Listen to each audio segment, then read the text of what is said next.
Welcome to Metal Planet, a place where every metal subgenre is celebrated, from mainstream to underground bands. I am Max Gray.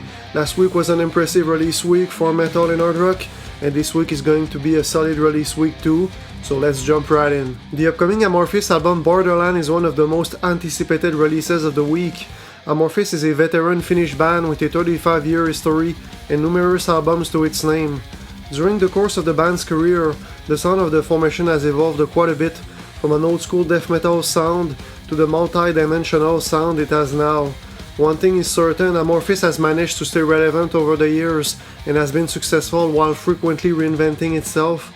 Borderland will continue the band's evolution by offering a smoother and a more melodic soundscape overall compared to previous Amorphis records, while also retaining distorted riffs and a dose of growled vocals that appeal to fans of heavier metal. This week there will be 3 records in the power and folk metal veins. Although the first 2, A New World Rising and Oceans, will be by bands from the same country, they will be on the opposite sides of the power metal spectrum.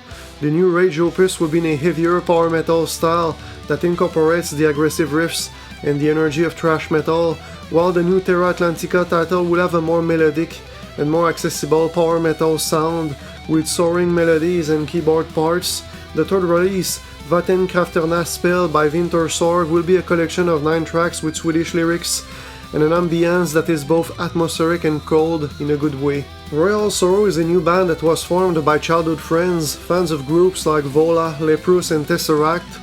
The young musicians will soon release Innderdeeps after signing with the label Inside Out Music. It looks like this record will be a high-quality debut album. The reason is that the musicians in Royal Sorrow worked on their craft for a long time to make sure that the music was of a high quality before releasing their album, so even though Innderdeeps will be the band's debut record, the material sounds like it comes from an established band. With this album, expect a modern cinematic sound, catchy vocals, and an alternation between melody and heaviness. The 6th album for today is a promising stoner metal title from the North Carolina-based formation Cosmic Reaper. Bleed the Wicked, Drown the Damned will be the ensemble's sophomore record, and with this one the musicians wanted to elevate their sound to a new level while staying true to the roots of doomy music. Bleed the Wicked, Drown the Damned will contain the effective type of slow and repetitive riffs associated with the stoner style, while the lyrics will talk about different topics like revenge, sacrifice and love, through themes of sci-fi, horror and history. According to the band, the best way to listen to this album is by lighting one up and turning it up loud. Enough said. Mother Love Bone is a grunge band that not that many people know. It was an ascending formation in the late 80s in the Seattle scene. The band had everything it needed to reach mainstream success. It was fronted by Andrew Wood, a charismatic frontman, and it had a solid rhythm section that had among its ranks future Pearl Jam members. The wind in the band's sails was stopped when Wood died of a heroin overdose in 1990, and the formation disbanded soon after, leaving a catalogue of only 1 extended play and 1 studio album behind. Next Friday, Shine and Apple will be re-released by the label Mercury Records. For many, it will be an occasion to discover those albums for the first time.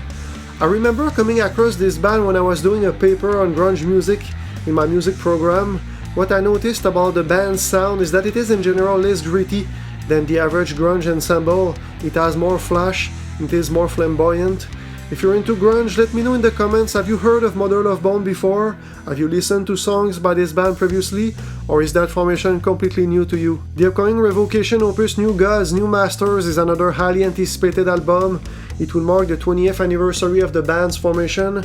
It will be the first record by the group to feature the guitarist Harry Lannon and the bassist Alex Weber, which according to the band's leader David Davidson brought a renewed energy to the technical and brutal band. New Gods, New Masters will feature guest appearances by the vocalists Travis Ryan and Johnny Davey of Cattle Decapitation and Job for a Cowboy. While creating the new Revocation record, Davidson was inspired by his concerns regarding the development of AI, as well as his appreciation of science fiction and horror movies. The track Cronenberg is meant to be an homage to the sci-fi horror director David Cronenberg, with a story involving a mutated abomination that escapes a testing facility. Payne, at the author of Jest, will be the 3rd album by Esses, a formation originally from the city of Oakland, but now based in Portland, Oregon, in the Pacific Northwest. The recent hometown change was influential in the musical direction of the record, The band members took inspiration from their new city and the surrounding landscapes, in addition to a feeling of post-pandemic disillusionment to create their new songs. Their new album will have a haunting atmospheric vibe with intoxicating female vocals and slow tempos, with the tracks acting like gloomy dirges. Pain at the Altar of Jest can be for fans of Chelsea Wolfe and S-Ben and the Witch. We are going to get 2 core albums by female-fronted American bands this week. Dying Wish, a group on the Sharptone roster, will drop Flesh Taste together. When I listened to the beginning of the first single from this album, I'll Know You're Not Around, I thought to myself this is pretty smooth for a metalcore album, but as soon as the heavy riff and the harsh vocals started, I had the impression of being hit in the face by a ton of bricks, and it appears that the rest of the album will be full of those tasty chugging riffs and that intense vocal delivery, so if you're into metalcore, definitely check this one out. Face yourself a deathcore band that releases extended plays quickly instead of waiting a few years to release full-length albums will drop Fury through Sumerian Records. This one will also contain chugging riffs and a strong vocal performance, but it will be even more heavy and brutal than the previous album. This week there will be 2 albums of the week plus 1 bonus album. I'm gonna explain a bit later what is the bonus record. For now, the second album I recommend the most among the titles of the week is Gilgamesh by the Ukrainian progressive metal band Korypheus. This is a group that was formed almost 10 years ago in Kiev. New songs from Gilgamesh like Odysseus and Icarus have strong, genty guitar riffs with a tortuous nature that are enjoyable. There is in the tracks an equilibrium between clean and harsh vocals, and the material doesn't sound overproduced like many progressive metal albums, which contributes to give the band's music its character.